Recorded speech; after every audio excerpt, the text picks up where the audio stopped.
hindi lang sa dagat kilala ang Nasugbu, Batangas. Meron din itong malawak na agricultural lands. At ang pupuntahan natin ngayon ay isang farm na nagtatanim ng kaong. Yes, kaong. Ito yung usually minatamis na nilalagay sa taas ng halo-halo. Pero dito daw sa Batangas, may iba pa raw silang luto sa kaong. Pero bago yan, kailangan kumuha muna tayo ng kaong. Let's go! Karaniwang inaabot ng 10 taon bago mamunga ang kaong. Monocarpic ang punong ito, ibig sabihin isang beses lang itong namumunga sa buong buhay niya. Kapag natapos ang cycle ng pamumunga, hindi na ito nasusundan. Medyo kinakabahan ako dito kasi may patali. Ibig sabihin nito, mukhang matarik, palusong. Okay, lulusong tayo pero hindi sa tubig. Lulusong tayo sa lupa. Let's go!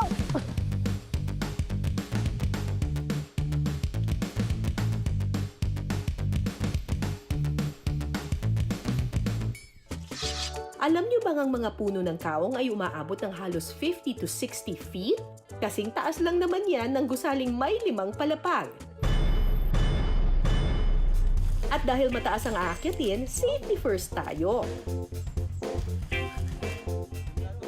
Hawak ko ang buhay ko. At hawak ko ang beat. Charot.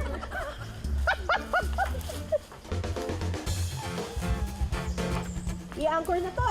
Yes po, kahit sa tali po. Akyat ako ulit. Puno po isang tali. Kaya ba ako nitong kahoy na to, Jo? Na! Yan. Pwede ba ako tumuntog dito? May mga anay. Wag lang pong masyadong malayo. May pinakapuno lang po. May connection nila. Dito? Opo. Maliit ito. Kaya ba ako nito? 140 ako eh. Hindi pa, kulang pa akong diet. Mukhang hindi pa ata ako makakaabot sa tuktok ah. Mamo kayo presenta sa... Bawal! Ano? Manipis kasi yun. Manifest. So ano? Kaya yung ma'am sa kanya kaliwa. Yan. Tapos? Buhatin niyo lang po katawan.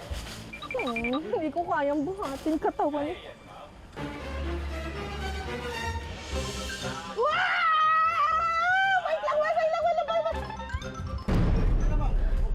Wait lang. Wait lang. Opo, sa sandan ha. Ay, bawal sumantal! Tuyo po yung kabila. Hindi ako makatayo. What? Hello? Nakita ko na ikaw! Ang hirap kong kunan! Komportable ka ma'am? Hindi. Teka, dapat ba nandito ako sa kabila? Oh Lord. Okay. Sige ma'am, pahinga muna. Recover lang po. Pwede bang next time aratilis naman kunin natin? Yung mas mababa o kaya saging, ganun. Ang hirap! Wala pa akong nakukuhang kaong. Pagod much na. Parang gusto ko na lang tuloy ulit lumusong.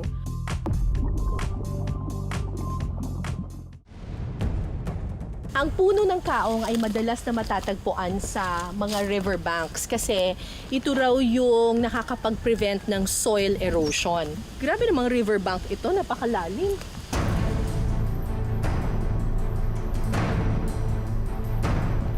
Ang pagbaba sa bangin, simula pa lang ng hamon.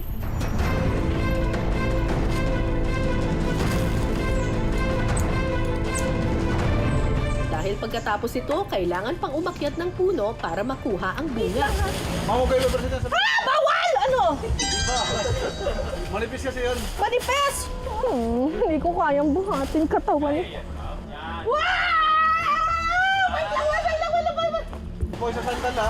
Ay, bawal sumandal! Hindi ako makatayo. Ganda lang ma'am. Recover muna kung alay na.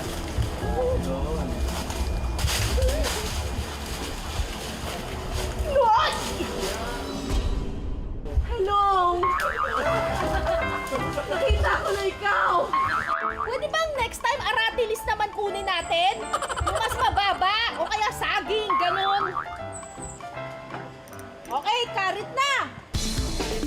Sa pagkuha ng kaong, gumagamit ng karit para isa-isang putulin ng mga balaybay o bungkos ng mga kaong. Oh, sige, ang hirap! Paano gagawin yun? Bibiglain? No! Yeah!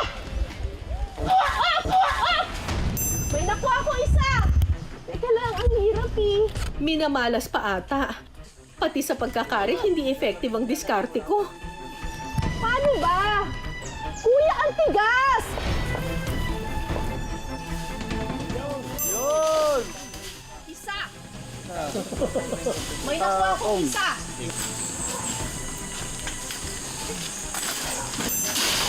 Isa! Paisa-isang kuha ko ah! Ay! May mga nahuhulap na ano na ako pero hindi sila nahuhulog. O, diba? Madami! Ingat po kayo. Nakuha ko isa. Namanap mo na yung makatiyan ko. Sala. Hanggang bukas tayo dito!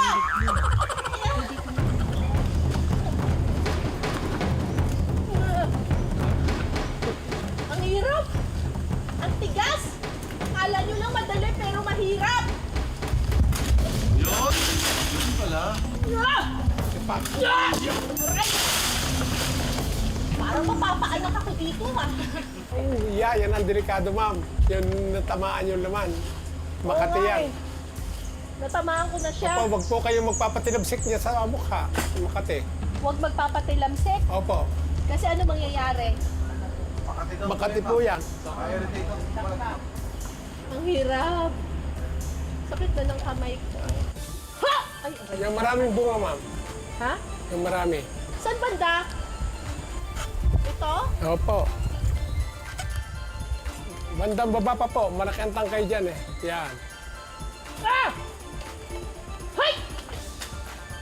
Hay! Yeah! Yan. Yun. Ay! Nalaglag! Sus Mariosep! Naghirapan ko yun eh. Pagkatapos manguha, challenge na naman ang pagbaba. Paano bababa dito? Pasak lang po ulit, ma'am. Pasak lang. Yan. Sige po. Konti pa. Yan. Okay na. Yun na oh! Yun na oh! Yun na oh! Hagdanan na oh! Safety na! Yesterday! Okay, thank you Lord. Thank you. So, ito na yung mga nakuha kong kaong, ang konti. Sorry po. Ang hirap kasi talaga. Kapag kinuha mo yung isang bunga ng kaong at hiniwa mo siya, ganito yung laman niya. So, sa bawat isang bunga ng kaong, merong 2 o kaya 3 parang jelly. Ito na ngayon yung ginagawang minatamis. So, ang gagawin nila dito, kukunin nila, dudukutin nila yung bawat isa, ilalagay nila ngayon sa tubig, ibababad nila para mag-expand siya. Tapos yun na yung gagawing minatamis. Ang minatamis na kaong, special ingredient daw sa go-to merienda ng mga Batanggenyo. Ang ginataang bilo-bilo.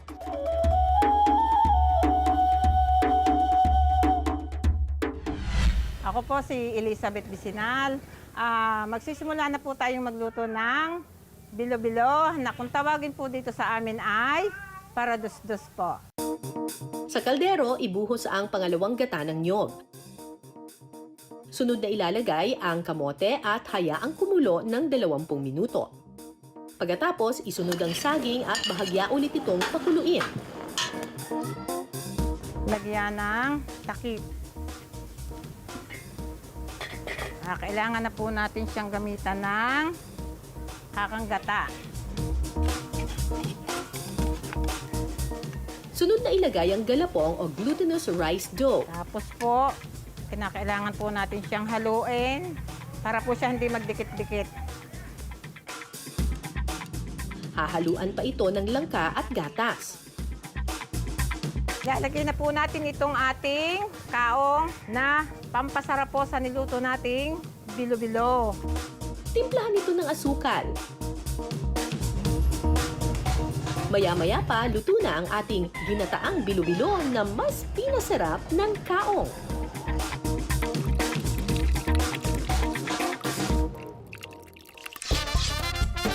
Ginataang bilo-bilo na may kaong. Alam nyo, ito ang favorite ko talagang dessert in the whole wide world. Sobrang favorite ko to. Pero this time, may kaong. Ito yung kaong nakita ko. Wrap. Okay yung pagkakaluto nila, ha? Saktong-sakto lang yung tamis. Ngayon lang ako nakatikim ng may kaong. Pwede. Pwede pa lang ilagay yung kaong. Sa ginataang bilo-bilo. Hanapin ko nga yung mga kaong. Tsaka okay yung kaong kasi nakakapagbigay siya ng dagdag na tamis at saka ng added flavor.